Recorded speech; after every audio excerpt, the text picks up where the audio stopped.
Hello, welcome to this Overturned recap for our classes on Thursday, whatever it was before, Last Thursday, which I think was the 13th, yes. and then for also Thursday the 20th and the Monday in between.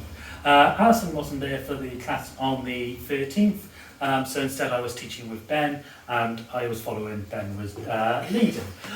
However, for this recap I'll do the leading and I'm going to do the following. So we looked at the outside system of walking and the media luna. So from our embrace we took a side step to the left, twisting our chest to face our follower as the leader, and the followers twisting their chest to the right to stay with their leader, and then going for this outside walk, which you could get back in line with by taking your left foot on the diagonal and taking a side step.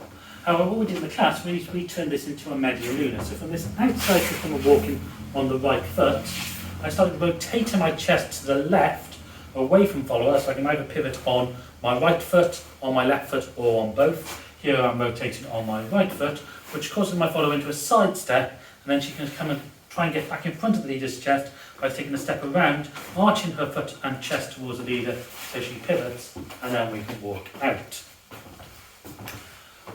Then we added in some sacadas. So from our step outside, as my follower came around in the media luna, I could take my right foot through, my left foot through between her legs, stepping on and pivoting around before walking out. We also looked at what would happen if instead of putting the left foot through, I put my right foot through and looked at the different dynamics. Finally, we added in a second sacada. So from sacadaing with the left foot, coming around with a linear sacada with my right leg to bring it all the way through. On Monday was our celebrationary class. So this was the 17th. And it basically marks 9 years since we started taking over Urban Tango Nights and massively improving the Welsh tango scene. And so what we did, we taught the class that we taught when we first ran our first class, which used to be actually in Ice Bar. And it was called Options for Ochos.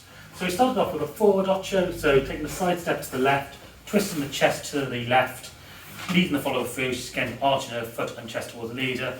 And we started off with the ochos, which were stationary, and then leaders taking side steps in the direction that the follower was travelling, changing the speed so they could be slow or quick, big or small. We then looked at what happens if we under-rotated the follower, in which case the leader starts travelling backwards, or over-rotating the follower, so we ended up travelling down the room. From there, we added in a leader's ocho, making this a co-ocho. So from the follower's ocho, I was actually going to step across my right foot as my follower steps across with her right foot. Normally I would step to the side. Leaders are going to be pivoting onto this, so we are co-ochoing together. If I don't step fully across, I step between my follower's legs, what we end up with is linear sacadas while doing it. Well, not linear sacadas, circular sacadas, but in a linear fashion, which travelled down the room. What we finally did then was add in a few paradas. Actually, this was in the middle of the class, because once we got our ochos, if I can choose where I'm stepping, I can choose to block my follower's foot, which brings in the pause. She's got opportunity to do shoe shines, taps, step over, beleos, and all this sort of thing. So, if you, this is like a prime example of the amount of content and technique we can cover in a class. So if you are dancing tango and you're not getting this amount in your classes, come to us instead. Finally, on Thursday, so in all these classes we had more leaders than followers. So on Thursday we looked at back ochos with sandwiches and barridas. So from a side step to the left, pivoting my follower backwards as I change weight onto my right foot, and then take a side step and pivot my follower backwards. So like the forward ochos, but we're traveling backwards and I have to help my follower with that back pivot. Notice everything is coming from the chest. As she steps across to her right, or to my right, I'm going to place my right foot in contact with my follower's left to get a block. I can then step around into the sandwich and step back.